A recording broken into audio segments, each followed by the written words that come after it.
একটা গল্প মনে পড়ে গেল।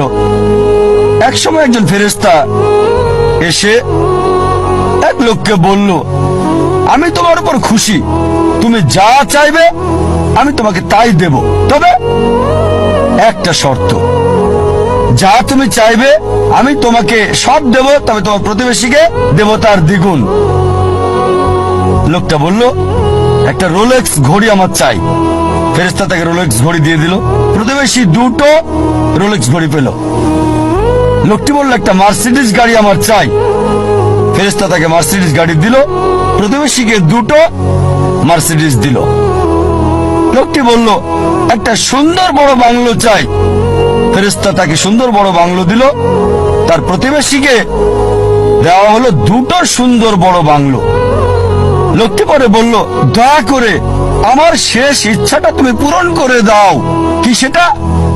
আমার একটা চোখ তুমি নষ্ট করে দাও, যাতে কিছু আমি চোখে না দেখতে পাই। চিন্তা করেন, সে তার নিজের চেয়ে প্রতিবেশীকে নিয়ে বেশি ব্যস্ত। তার জীবন সহজ কি জটিল সেটা ভাবছে না সে। প্রাচুর্য কি দারিদ্রতা যাই থাকুক, সে বেশি চিন্তিত তার প্রতিবেশীর চেয়ে ভালো জীবন যাপন করা নিয়ে।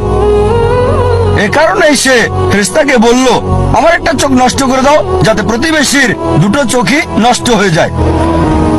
এভাবে আমরা প্রতিবেশী কেন্দ্রিক। নিজে সুখী কিনা ভাবছে না, দেখতে পারবে কিনা সেটা ব্যাপার না।